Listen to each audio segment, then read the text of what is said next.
introduce our moderator for the evening, Nick Ossheimer.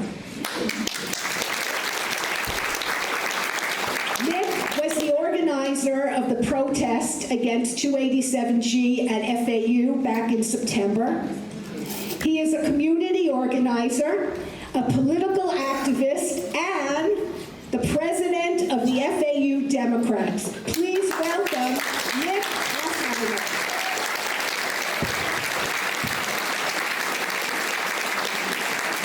Thank you, Myra, and thank you all for being here tonight. Before I even say another word, I want to invite our panelists up as I introduce you. As we get started, I want to ground this conversation in history and what actually changed because women were willing to speak out. In the 1890s, Ida B. Wells exposed the truth about lynching at a time when it was widely justified and denied. Her work did not end racial terror, but it shattered the lie that lynching was about justice and permanently understood how America understood state violence. In the early 20th century, Margaret Sanger challenged laws that criminalized access to contraception. She was arrested and harassed, but her efforts helped lead to legalized birth control and recognition of reproductive autonomy. A crucial building block in women's resistance efforts was their fight for women's rights, especially the right to vote. From the 1847's Women's Rights Convention to the passage of the 15th Amendment in 1869 and the 19th Amendment in 1919, Susan B. Anthony, Elizabeth Cady Stanton, and thousands of other American women led movements that changed the course of our history. In the late 1960s and early 1970s, Angela Davis challenged mass incarceration and political repression. Her prosecution drew international attention, and her acquittal exposed how political power is often used to silence dissent. These women did not just endure backlash. They changed laws, public understanding, and the direction of history, often at great personal cost. Tonight, we're here to talk about what resistance looks like now, how women continue to lead the fight, and what is at stake if we do not pay attention.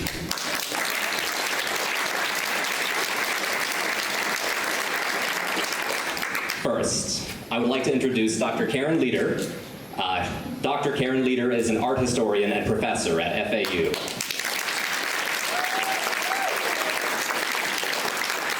She is a nationally recognized speaker on academic freedom, free expression, and stochastic terrorism, with lived experiences of how political rhetoric translates into real-world harm, intimidation, and institutional failure. Next, I'd like to introduce May Diamond Rojas. May is a student organizer and campus political leader at Florida Atlantic University. Active in student government and democratic organizing, with experience navigating institutions, affordability pressure, and the impact of national politics on student participation and civic engagement. And finally, Carey, please tell me how to say your last name. Haughwout. Carey Haughwout, a former public defender with decades of experience in criminal defense. Carey is a longtime advocate for civil liberties, due process, and accountability in policing, with deep insight into how policy decisions translate into real-world harm.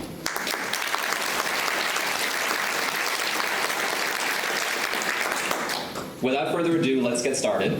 Some of these questions are intended for the entire panel, so feel free to just jump in if you have a comment to make, and some of these will be for you specifically.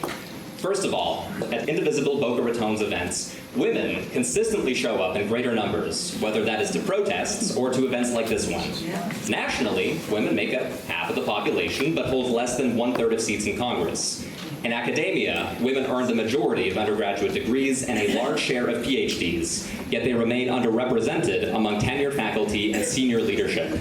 In the legal system, women make up a growing share of law graduates, but are still underrepresented among judges, prosecutors, and senior leadership. From your perspectives, why do you think women are so often the ones showing up to defend rights on the ground, even when they're underrepresented in the institutions that hold formal power? Want to start? I'll start. Thank you all for showing up. Yeah. It's just really great to see this full house. Can you all hear me? Yeah. Okay, so first of all, why do women show up? Because women are repeatedly denied rights and they have to fight for them. So number one, we're out on the streets and have been out on the streets for centuries demanding that we be given equal treatment, equal rights. Two, the concept of intersectionality. And if you don't know what that means, It means that women are traditionally discriminated against, and if you share more than one other kind of identity, like a person of color, poor person, disabled person, LGBTQ person, all of those overlap and mean the oppressions are deeper and more impactful. And so women show up for women, and increasingly women show up for all of those intersectional identities, recognizing that the oppressions, the discriminations are shared. And the third reason that it's always primarily women is because the system works for men. They don't need to show up. They don't need anything to change. It's working just fine, thank you very much. And that has to change. I think the last couple of weeks have shown us that patriarchy is toxic, perhaps evil. And that doesn't mean that men are toxic or evil, but the system which benefits them is. And the Epstein unfolding horrors are reminding us of how evil that system is and how it protects itself. So thank you for being here.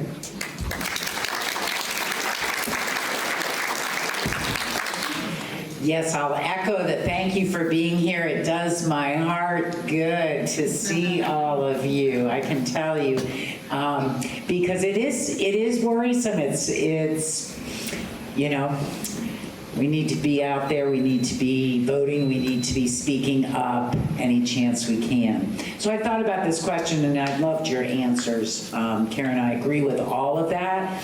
I was thinking about it driving down here about why do women show up? And I think personally for me, it really sort of came from my mother, who was not an activist.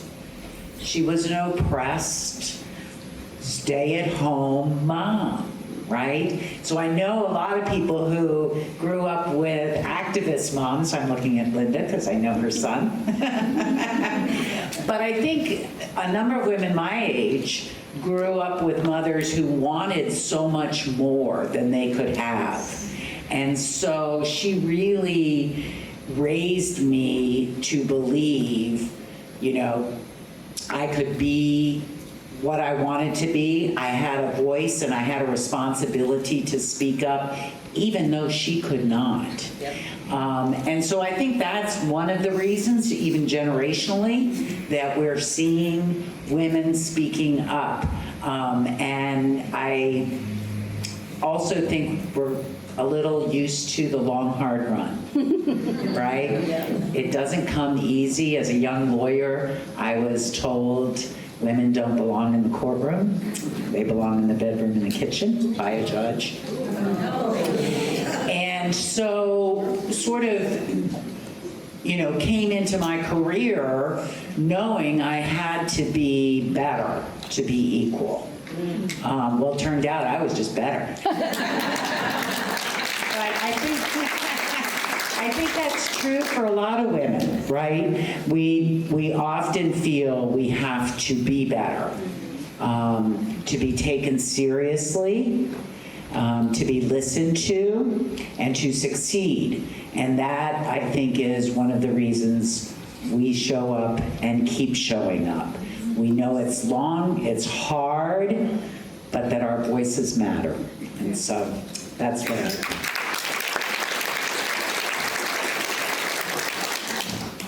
Hello, everyone. Wow, what a crowd. I really resonated with what my other panelists said about how women want to be taken seriously. I ran for a position in student government a long while ago. It was completely unimportant of what it was. When I ran, my opponents degraded the way that I appeared behind closed doors. I was called hysterical, and my appearance. It was one of the reasons why they thought I shouldn't be in a position of power. Women face this institutionally. I am not an isolated incident. My mom is another good example. My mom had dreams of her own that she had to give up so that she could take care of her children. So many women can't achieve their dreams because they have to take care of their families, because that's what society expects of them. And I hope to be different than that. Hopefully we can shape a world that is different for the future, even for my kids. And, well, that's all I really have to say. I think Dr. Karen Leader had a really, really good first point.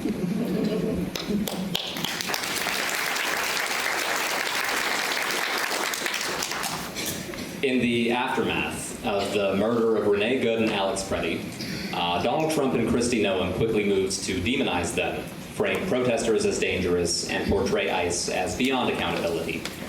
You've spoken publicly about stochastic terrorism, Dr. Leader, and you've experienced firsthand what it looks like when rhetoric turns into intimidation and threats. Can you explain what stochastic terrorism is, how this kind of rhetoric works in practice, and how your own experience has shaped the way you understand its consequences? Thanks, Nick. Thanks for the question. Just for maybe the few of you who don't exactly know what he's talking about, I'm one of the 3 university professors at FAU that was doxxed. And that doxing was escalated by our university president, who made a public statement about it in violation of university policy. And then the big followers of huge accounts on Twitter made it go viral. And myself personally and my university received death threats for weeks, and experienced increased visible police presence, a surveillance tower, snipers, just because I refused to allow the sanitation of the biography of Charlie Kirk.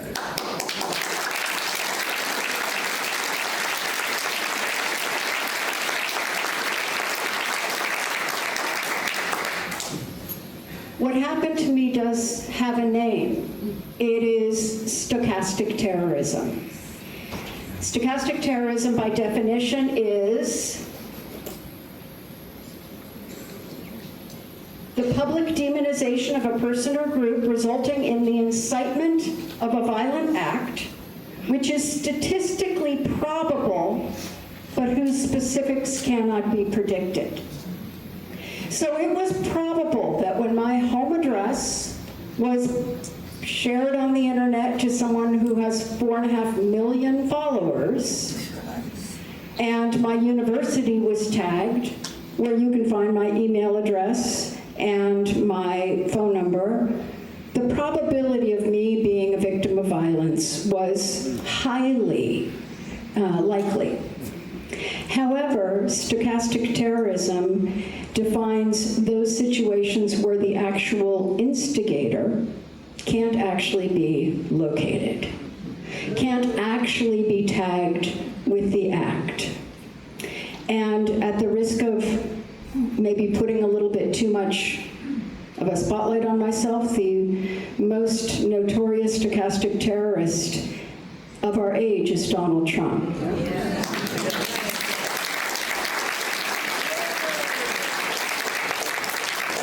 The reason I talk about this is because it is a playbook and it's predictable. And in the course of this evening and the Q&A, I want to share some ideas about how we cannot succumb to that playbook. It has nothing to do with free speech. It has nothing to do with what I said. It is a political strategy to strike fear in the hearts of people they disagree with so that they will shut up. And as long as we shut up because we're afraid of being targeted with violence, it works.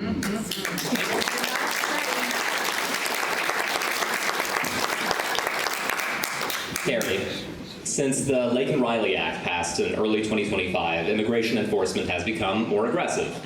People are being picked up and held for extended periods without anyone stopping to assess their medical needs or personal circumstances. For pregnant women, this has meant numerous preventable miscarriages, a pattern of harm tied to detention and delayed care. From what you've seen, how do these policies turn into preventable harm? Why does it matter that constitutional protections are supposed to apply to everyone, not just citizens? Well, it turns into preventable harm quickly, right? Women are removed from their home, taken away from their children, held incommunicado, and quickly that spreads. I have talked with, actually I was talking with a prosecutor about how it's a recipe for child abuse, because most people are making arrangements for their children to be with somebody else, right? So they think they can be safe if they get picked up, and they're with strangers a lot of times. So we see that happening. The lack of medical care, the shifting around of people. I know this lovely woman, been in the country over 20 years, got picked up. The next time her family heard from her, which was quite some time, she was in a Texas county jail. Fortunately, after about 2 months, she was released, I think, on like a bond. And I think the courts are so backed up that hopefully times will change before they can get to her. But the medical care in detention facilities has always been horrible. The mental health care has always been horrible. And the concern about people's mental health, I think, is as great as the concern about their physical health with what we're putting them through, men and women. The women who are picked up, the women who are left behind, who don't know what happened to their spouse or their loved one or the parent of their children. And so and of course we don't know, right? Because we don't know what's going on in those detention centers. I can only liken it to the jails because a lot of times people are in the jails, and I'm very familiar with the kind of, or lack of care that inevitably follows being confined. The idea that we treat people with a different color of skin in this manner is truly horrifying to me. I think I'm still in shock in some ways about it. Frankly, I'm in shock at what we did to the people on boats off of Venezuela. We don't have the death penalty for drug sales. What we do know is that often it's children involved in smuggling. But that was of no concern. There was no concern for any sort of due process. We don't know who we killed. We don't know why we killed them. We don't know what they were doing. But because the man on top gave them a label, we were to accept it. It's funny, I'm teaching this course on the Declaration of Rights in Florida, and there was no public trial, there was no ability for transparency in any manner. And that's what's happening as well with our immigration. And those are values that are near and dear to all of us and really are part of the founding of our country, that we would so quickly turn our back on rights that really have been a part of us for so long. So that's why we need to stand up and say, we want those rights for everybody, for everybody.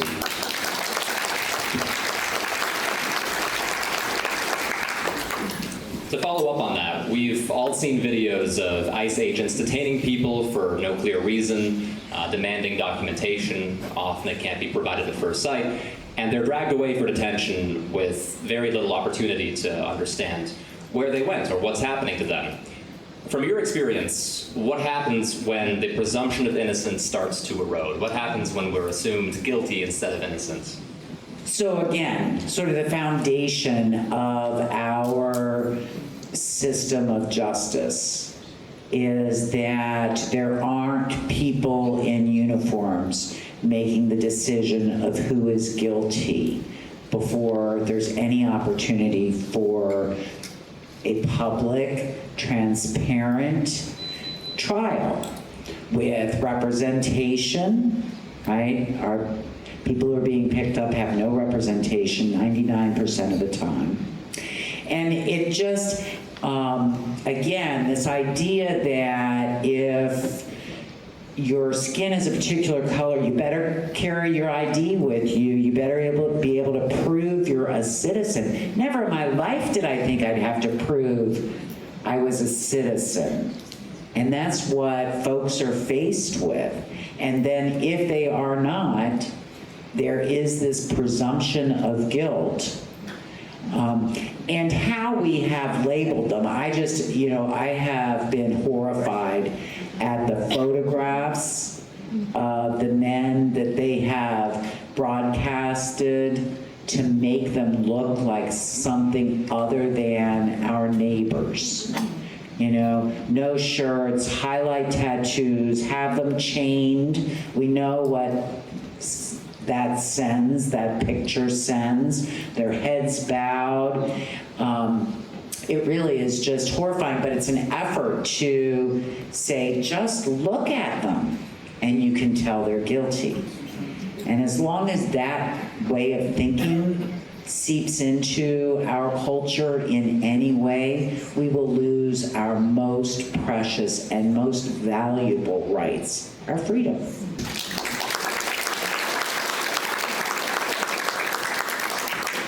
Clearly, people are angry. When it comes to young and old voters alike, we see the news and we know that something is going wrong. There's a big difference between the generations, though, how that translates into turnout. Young people don't necessarily feel that the government or elections can solve the problems that they're facing. This is a question for May. When it comes to young voters, what issues do you think candidates have to be willing to talk about if they actually want young people and students to vote? Thank you. I'd like to start this off with a adage that I've heard a few times over.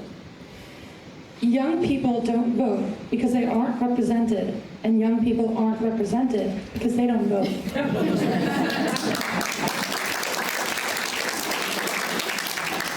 We experience it all the time at FAU. We beckon people to come and vote, and they ignore us.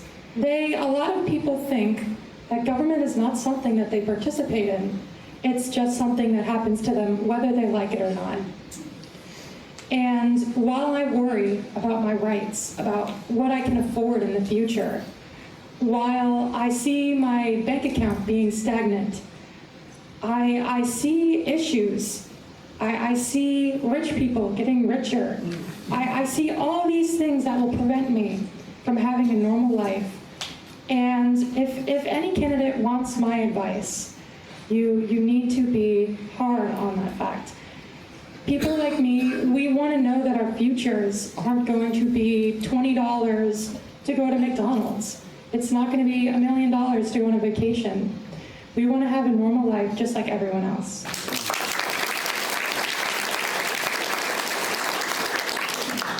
When it comes specifically for young women, what do you think they're looking for in a candidate, in a policy, in a campaign that can bring them out to the polls? I think women, like me, want role models. She was just here, but one of my coworkers for Victoria Doyle's campaign, Siobhan, really looks up to the candidate, Victoria Doyle. Women are given far too few good examples of who to look up to. We don't have too many good people to look to and point to and say, this is who I want to be when I'm older. We have Hillary Clinton and we have Kamala Harris. Good and respected candidates in their own right, but they are not winners. What women want are winners, and we want people who are going to make the future easier for us and for the world.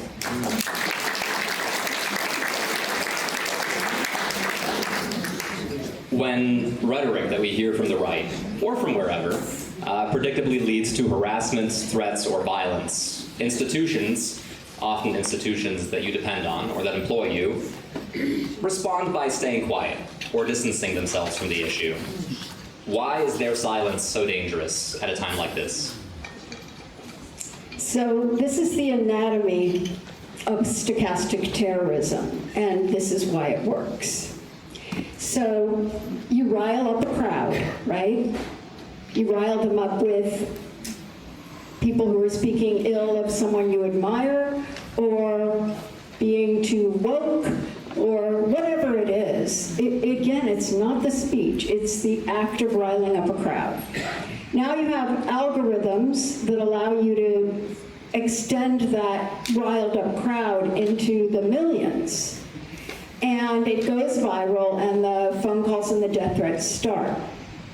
In order to quiet it down, those in authority say, shut up. We need to let this quiet down, shut up. And in my case, everyone shut up. And so no one was talking to each other. Those people in authority obeyed the order to shut up. And anyone who spoke out was blamed. Like the man who beats the woman and says, you should have just shut up and I wouldn't have hit you. It's a vicious circle. And it works, and it increasingly works for reasons that have to do with social media and algorithms and the other stochastic terrorist of our time, Elon Musk, who monetized this kind of behavior. If you understand Twitter at all, you know that you didn't used to be able to buy a blue check and the advantages that come along with a blue check, which include increasing your visibility. Now, the most vile, bad faith people in the world can make a healthy living riling up crowds, making it go viral, and then walking away and moving on to the next thing with no consequences at all. And so that's the anatomy, and it is what we think of when we think of the lone wolf shooter. Where was he radicalized? Chances are on social media. And when we think of why this works, it is because the response to riling up a crowd by those who have been riled up against is just do what they say. Shut up, lay back and take it. And I am using the metaphor of rape deliberately here because it felt like I had been raped. So to answer the question more specifically, why is institutional silence so dangerous in moments like this? I was asked a similar question at another talk that I gave. And I want to make this really clear because it goes back to why we need to vote and why we need to show up. The majority of people in those institutional levels who could make the choice to speak against people in power or just shut up, the number one reason is not, well, I'm afraid I'll lose my job or I'm afraid I'll be the target of violence. It is literally health insurance. Health insurance. Not having a job, not having a paycheck, health insurance. Everyone fears losing their health insurance. The minute you lose your health insurance because you lose your job, you are one illness away from destitution, right? So if we can fix one thing like that, universal health care, one thing, that would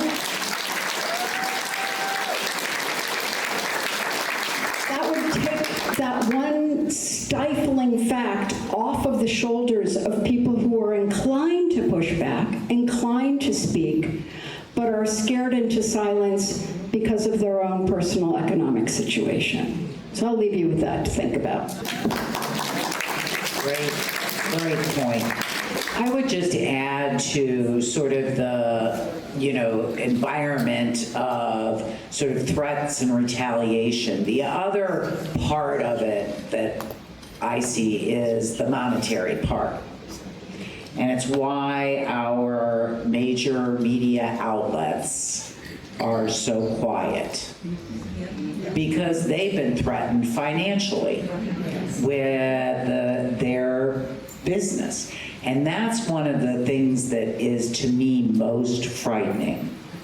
That free press is important, again, for transparency, right? For transparency. But it has been so eroded. Free press and educational institutions have been so eroded by the financial threats that have come from Washington that it is hard to know who to trust, right? And I think that's part of the purpose. Yeah. Part of the purpose. Undermine our confidence in any independent institutions. And then we don't vote. Then we just distance ourselves. Then I have a fair number of friends who are just like, I just want to live in a cave. I don't know what to do, where to go, who to turn to, who to believe, who to trust. And so I think the monetary aspect is another very important part of all this. It all comes back to money. I think the best comment I have to this comes from a story that's personal to me. I was in student government maybe 2 years ago, and I knew a girl there who was not a United States citizen. Despite her not being a citizen, she was very active. She's a good friend of mine. We chatted a few times, had dinner together. Very, very sweet. When the 287G agreement came to our campus, and we were the first school in the entire United States to sign the 287G agreement. She worried about her safety. She worried not about what bill should I make to help the students, but if passing the bill will make her a target as a part of these deportations. She eventually left the house of her own volition because she did not want to draw attention to herself. She was one of 4 people that voted against the 287G agreement alongside me in the House.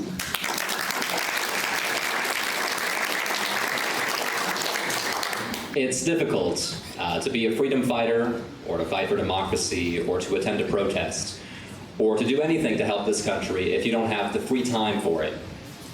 This is something that makes it so difficult for young people to be involved. I've spoken to people many times at protests. First, they're very excited to see me because I'm young, but then they get a little angry. Nick, where are all your friends? Why don't you bring them along? I have it very good. All my friends work, or they're taking a full course load. They don't have the time or the inclination to make it out to a protest. And that's part of why, when it comes to young people, we're in such a tight spot right now. Affordability is such a concern for young people, and for women especially. This is a question for me. How does financial insecurity affect who is able to participate in leadership, service, or democracy in the first place, and who gets pushed out because they can't afford the risk of spending so much time? I think to best answer this question, I'll reintroduce myself. My name is Maydiamond Rojas. I'm a first-generation college student. I work 2 jobs, and I live paycheck to paycheck. I, at one point, used to have 3 jobs, and even then, I was still paycheck to paycheck. I've been here my entire life, and it's rough. I mean, if I showed you my calendar, the only time that I have availability is after 6 p.m. My boyfriend knows this. And while we fight meaningless culture wars, I wonder if I'll ever be able to afford a house, if I'll ever have the time to, be a full-time student and work a full-time job, because that's the only way right now for me to be able to afford my lifestyle. And really, a lot of women, women, children, teenagers, adults, they want to be able to work that one job. It used to be that you could work one job in the good old days, like part-time and afford college. What a dream. Yeah.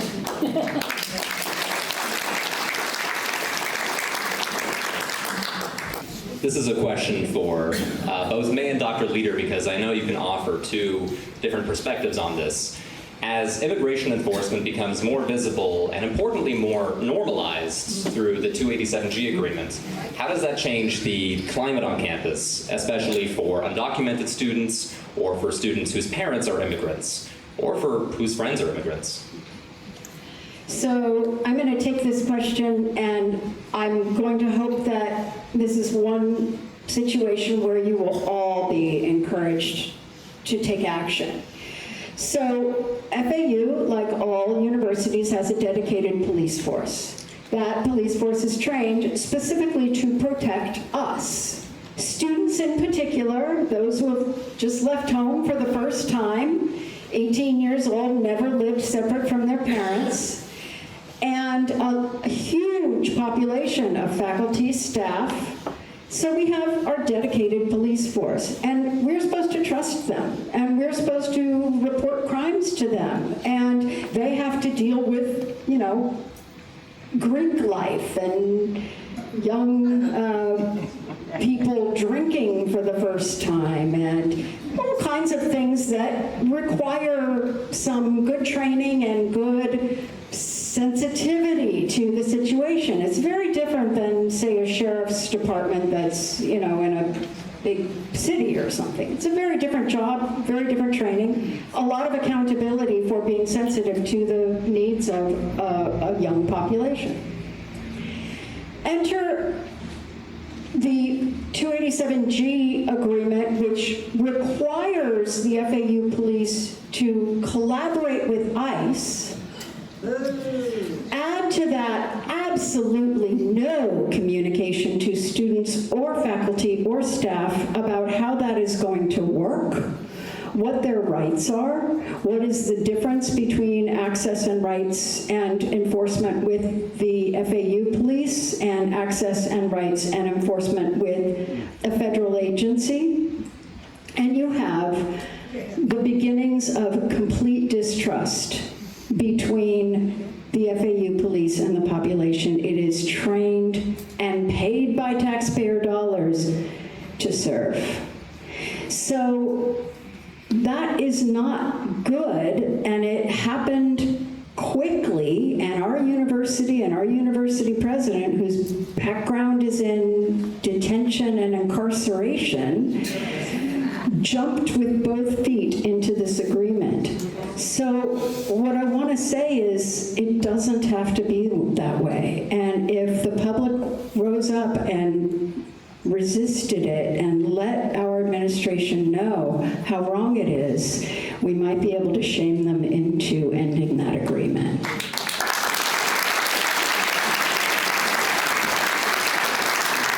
FAU is the most diverse school in Florida. Compare that with the fact that we were the first school in the entire United States to sign the 287G agreement. What does that tell you about the culture of our campus and our president, Adam Hasner? From a practical standpoint, it doesn't make any sense either. We have a police blotter that allows you to track the FAU PD activity, but because of the language of the 287G agreement, we can't really distinguish whether their normal activities are ICE activities, are meant to deport students, or not. We came at the police chief with some pretty basic questions. We asked him, how many officers have you deputized to be able to carry out immigration enforcement? You know what answer they gave us? Well, we're unsure. Okay. I would expect them to have a number. It's pretty easy to distinguish. 1, 2, 3, 3.5. I mean, you could give me decimals too. But they don't. And this contributes to a growing level of fear of our students, a growing level that has caused people to not get involved in our politics, in student government politics, to not have their voices come out. I remember speaking to an activist on school just to come to the house and speak about an issue that she felt strongly about. And she told me that she couldn't make it there because she was worried that her presence would warrant ICE to deport her. It's not a good scenario for students, and it needs to change.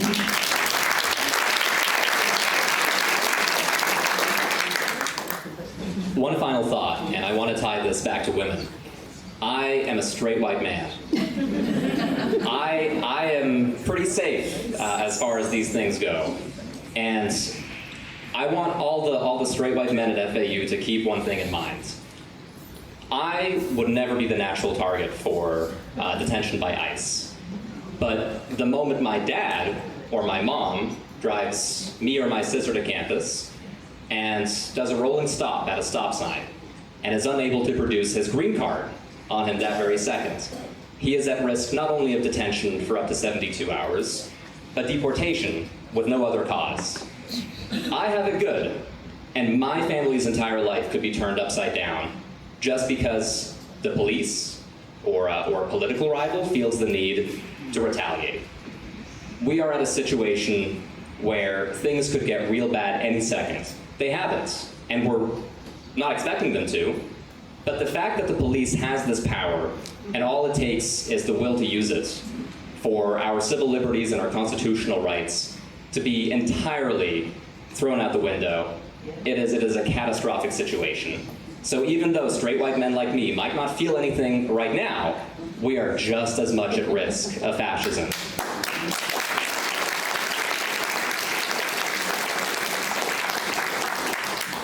Given everything that we've discussed tonight, what do the three of you think people should be paying the most attention to right now? What gives you hope?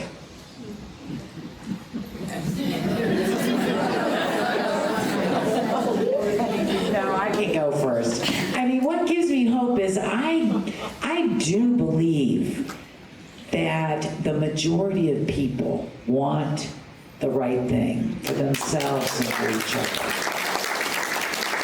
I really believe that the effort to demonize people based on the color of their skin is because they know that when we meet people and we talk to them, we feel for them.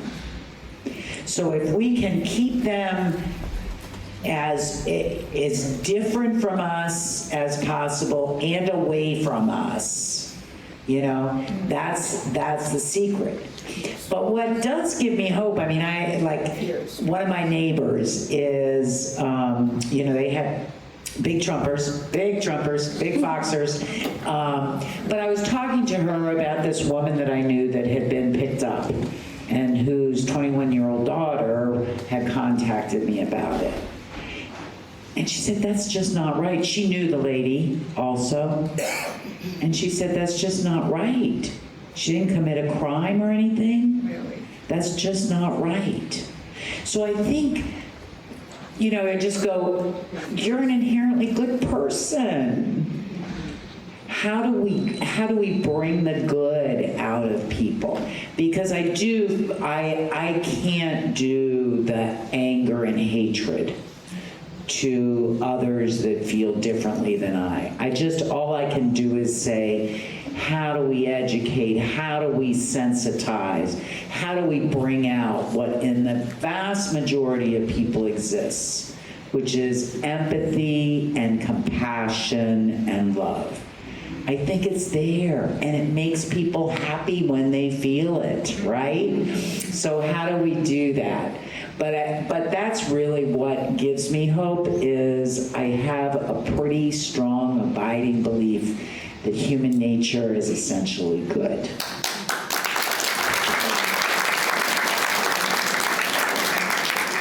I am a pragmatist. I like results. We have had some really good special elections all across the United States. I'd even like to mention Emily Gregory for her House seat. It's wonderful. And when I see this and I see our policies getting better and I see that politicians are realizing that affordability is not something that they can stay silent on, that taking money from external PACs makes you less appealing of a candidate, I see people like that coming to my same conclusion and I think, wow, you know, maybe these aren't the same students who will ignore me on the breezeway when I ask them to register to vote.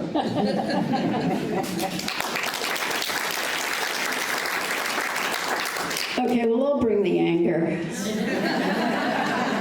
because my therapist reminded me that even though I was a bratty kid who had temper tantrums, the evolutionary reason for retaining anger is that it's a response to injustice. And so I drop F-bombs and lead chants and demonstrate my righteous anger. But now I'm going to step into my educator role and tell you what gives me hope. And what gives me hope is something that I've been doing as an educator for years. And that is that I really believe that patriarchy is becoming visible. And I have had generations of students who have never recognized the oppressive structures that put expectations on women that men never had to worry about. And you don't need me to list them because you're here, you're part of the resistance. But patriarchy, white supremacist, Christian nationalist, capitalist patriarchy is very good at hiding itself in naturalizing structures that are not natural, in making political hierarchies seem like just the way things are. And I'm seeing that break down a little bit. And again, I'm going to mention Epstein, the vast extent of this with no accountability is because of the first rule of patriarchy: men protect men. And that needs to stop.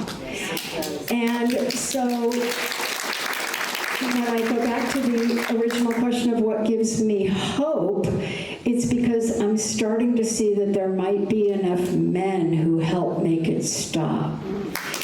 And I'm sitting here in a room full of mostly women, but there are some men here, and they are perhaps a little uncomfortable. But the hope is that there is a better way to organize society that puts children first and basic needs first and care for each other first, and the need to dominate, the need to control, the need to be over others is not the only way to organize a society, and it's had its time, and we're done with it.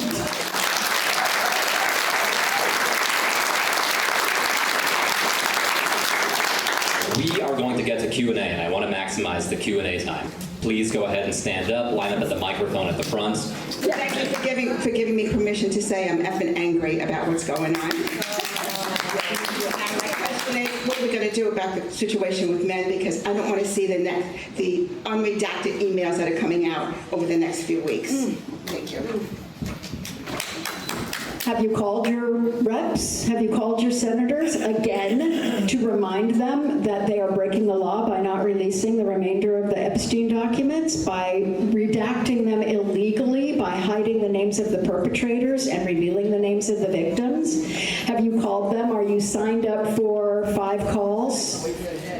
There are a lot of ways that we can put the pressure on, in addition to, of course, showing up, to make sure that they know that we are not looking away. The flood the zone with shit, excuse me, but that's the Steve Bannon strategy. If we keep throwing stuff at them, they'll forget that there's still a siege in Minneapolis, and there's still ships getting blown out of the Caribbean, and there's still Alligator Alcatraz, and there's still the Geo Group making billions and torturing their detainees. We're not looking away from any of that. So call your representatives, show up, write letters, write postcards, stay involved, and get at least one other person to get involved with you.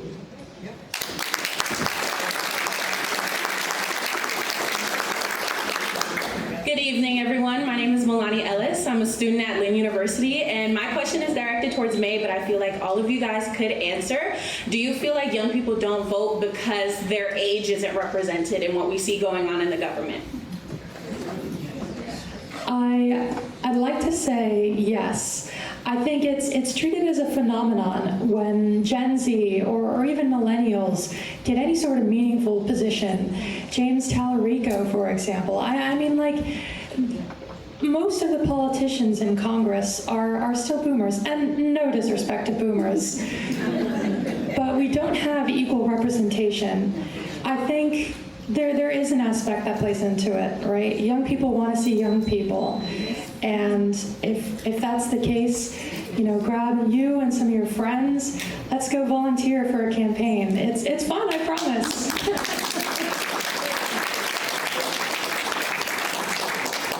Tracy Meyer, retired attorney. So I listened and the wonderful things that you all say, including the gentleman, but there are a lot of thoughts. And I agree with you, the action. What is the action, which Republicans are very good at, and Democrats tend to talk a lot. So the question is, are there actual actions going on, not just protests or things, but things that make a difference to the bottom line? Yes, absolutely. I'd like to talk briefly about Students Rise Up. It's a national protest campaign, and the first Friday of every month we're participating in an action on campus, and that is a protest. You ask a great question, though, and I've asked myself the same thing. It's easy to get it's difficult to get a lot of people in the same space and have them agree on something loudly. The next step is turning that into institutional change, and that is really why May and I care so much about student government in the first place. 2 days before our big school walkout protest, which all of you are welcome to attend, by the way. You don't have to be walking out of class to come.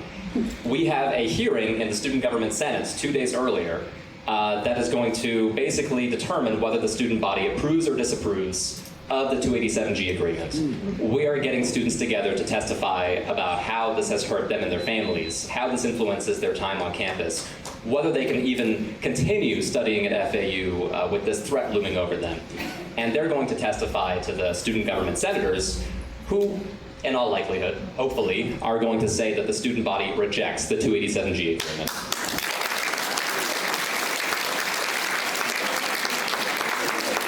That is how slowly but very surely we take this kind of organic discontent with the system and turn it into a system of our own. We need to take it back.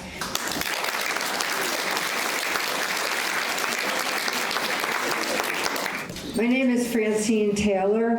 I live in Delray, and I've been protesting all my life since the 60s. Are you aware that a lot of these things are put in place by our governor, that he insists that sheriffs and police officers work with ICE and sign up with ICE and they get a bonus? Also, it's not just at FAU. Are you aware these things are happening in campuses all over, even in Democratic states, at Harvard, and and a lot of older people are protesting and have protested and know as women that in order to be able to get civil rights and the right to an abortion, we protested so that you can have this, okay? What is one thing that we, the people here, all different ages, can do? One thing that you each suggest that we can do to help? I think what has been mentioned, I think civil disobedience, protests, show up, show the numbers. I think write your legislators and don't give up on them. And I'm sure there's some other. I think keep your eye out for really effective ways to withhold your dollars. Yes. I mean, seriously, I don't want to read you comment, oh, I haven't shopped there for years. Well, they don't miss you unless they hear from you. So there are national efforts for general strikes, and that's great, but we also have to withhold our dollars and be loud about it. And the economic underpinning of all of this, as Carey mentioned, is part of what perpetuates it, because it's money protecting money and not paying attention whatsoever to human rights, civil rights, the Constitution, any of that. That includes the media, that includes large multinational corporations that are underwriting ICE, underwriting detention, underwriting the, keeping food prices high, all of it. So put your money where your mouth is, but make sure that who you are withholding your money from knows you are doing it and you're getting other people to withhold it too. So can I ask you, how do we let Home Depot know we're withholding our shopping from them. Google Home Depot and there's a customer service email. I mean, every corporation has customer service. The main thing I want to say is that whatever you're going to do, do not harass the working people. Please don't not tip because you don't like the company that owns, whatever, Chipotle, right? But every corporation has a website. Comment on the website or sit down and write a good old-fashioned letter and then post the letter on your social media and say, feel free to borrow this wording and also write to Home Depot or write to Target or write to Amazon. Enough people withhold their financial resources, they listen.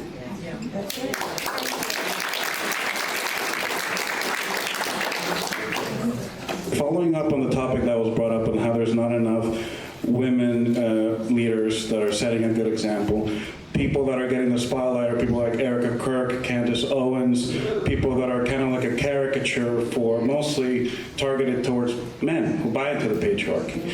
So my question is for regular people, whether that's online or whether that's face-to-face, when you meet somebody who's a fan of Erica Kirk or Candace Owens or whoever, is it worth it to engage with that person and try to pull them out of that? Or is it better to simply let those people fade into obscurity like we all know they will eventually?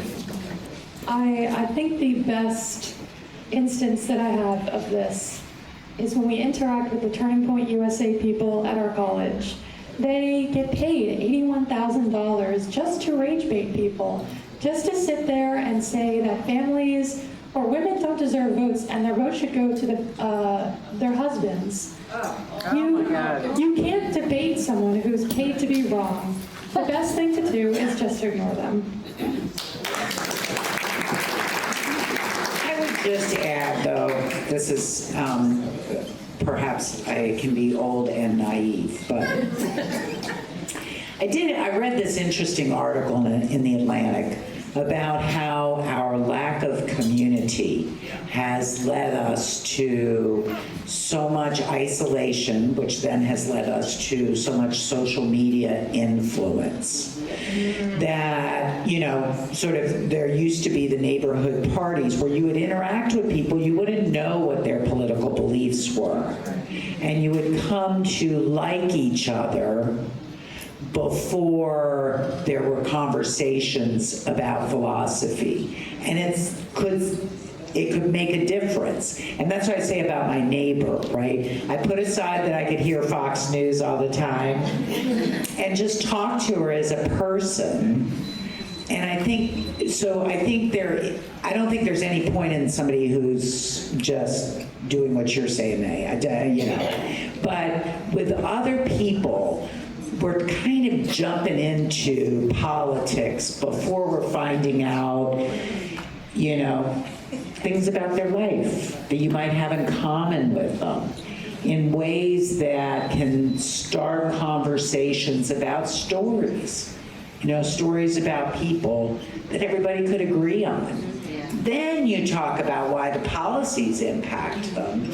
So I say community and tell stories, right, about people that matter. And sometimes that can help.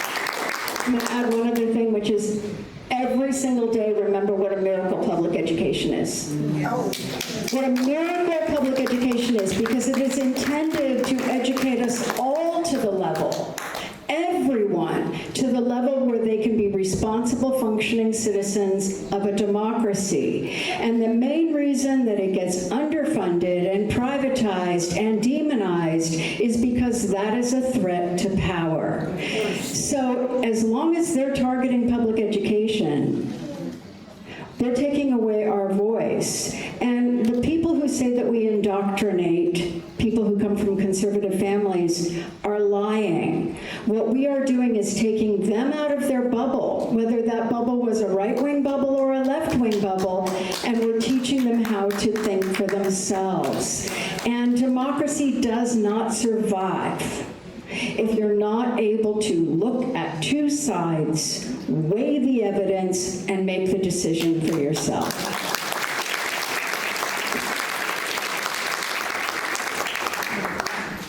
Hi guys, my name is Shamilia. You guys are great. So my question is directed at May specifically, but of course I think all of you can weigh in. Your note about how young people don't want to vote because they're not represented, but we're not represented because we don't want to vote. I don't think it's only that, I think it's also that we're feeling really hopeless. Yes. So I think I'm just wondering how you avoid feeling hopeless and burnt out when we're in the climate that we are, and how, you know, you can keep pushing on knowing that we're seeing the history repeat itself despite all the work that's been done before us. Great question. Well, on a personal level, I'd like to say it's okay to have fun and party during a fascist government. You can still have fun, and then recognize that change needs to be made. From a personal level, it's really hard to make the change that I want to see. I can go out and knock on 500 doors, telling them that they should vote, re-register by vote by mail, and that'll only be 500. What really matters is that we have an effective community that'll work with us and multiply these numbers. If you have 5 people doing that, you could get an entire precinct very easily, very, very easily. And so, yeah, if on a personal level, have fun. On an institutional level, grab your friends, go volunteer for a campaign. I've said that before. I promise it's fun if it's with the right people. That's all. If I might jump in, I felt this way for a very long time. I've always come from a political family, but it wasn't until January 6th, live on television, that I felt the need to do something about it. It was at that moment that it felt existential. And at any second that I didn't spend working to save the country that I grew up in and will die in, felt wasted. Which is why it really sucked that I couldn't find a way to get involved for 4 years. From being, I think, an 8th grader, watching it on live TV, you know, it wasn't really until 4 years later I got a job working on campus doing voter registration. The older you are, the easier it is to find those opportunities. But the moment you do, it is so cathartic to see something getting better in front of your very eyes because you're the one doing it. From there, you know that it's possible because there are a lot of people in this room and far beyond it that feel the same way and are putting in the same work. Yes.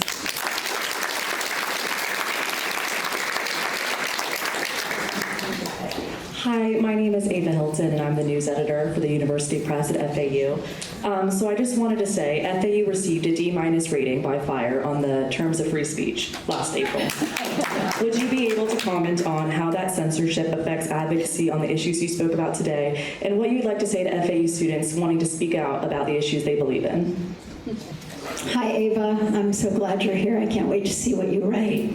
The University Press, of course, is our very, very respectable university newspaper, has covered all of these issues beautifully. And I want to remind you that journalism is part of the fundamental pillars of a functioning democracy. FIRE was the first organization I heard from after I was put on administrative leave for mainly sharing factual information about Mr. Kirk. And FIRE, which is a free speech advocacy organization, wrote a very detailed and strong letter to President Hasner demanding that I be reinstated. And all they did was acknowledge receipt. So free speech is part of what we're talking about here, and the First Amendment, free press, freedom of expression, freedom from state religion, freedom to address your grievances to the government. All of that is the cornerstone. But the point I want to make is that as long as other strategies are used by bad faith actors, free speech is meaningless. Free press is meaningless. So I think, and I'm going to get back to my righteous anger, platform, that we need to shame those people. We need to shame them, ostracize them. We need to call them the names that they call us. Un-American. Go back to wherever you came from. I'm not saying that we need to use the same kind of vitriolic language, but we're the good guys. Seriously, we are the good ones, the people who show up and participate and believe in the Constitution and believe in free speech and a free press. We're the people who are allowed to take the high ground. And we don't, because we get shut down by this process that I call stochastic terrorism.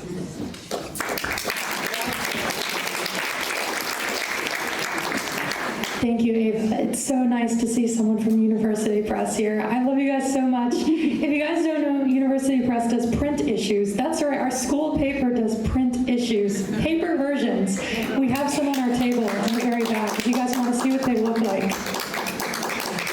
But I do have some interesting comments about that. I would agree, our free speech at FAU is very limited. I'd like to paraphrase Adam Hasner in that after the 287G protest happened, Adam Hasner threatened to withhold our transcripts for protesters or people who are participating in dissenting action. That is no short of a direct threat of fascism at an institutional level. And on a smaller level, we had a protest in the FAU-SG House of Representatives maybe a couple of months ago. It was a smaller protest. Some of the people from this room were in there. It was disruptive. We had open forum. People showed up to speak. We took the mic time away from the people who were going to pass, I believe it was 14 or 12 bills or resolutions, while most of us weren't even in the state, so we couldn't vote. And the protest was our action. People showed up, prevented them from speaking, and right when open forum closed, all of the people on our side walked out and denied them quorum. So they stood there and watched a protest for nothing. I was nice to see our speaker get a little mad at that, but that's for another day. Civil disobedience. One final note, if I may, for Ava. It's not just, the FAU College Democrats. It's not just the student government. Back in the 60s, if your school had a Latino-Hispanic association, it wouldn't be unexpected for them to make a political statement about something going on in state or federal government. If you reach out to FAU's Latino-Hispanic Association about anything political, you will get the tersest, shortest reply possible because they are afraid of retribution or retaliation. If you live in an open society, anyone can speak freely about the government and the powers that be. But we don't, and they can't. We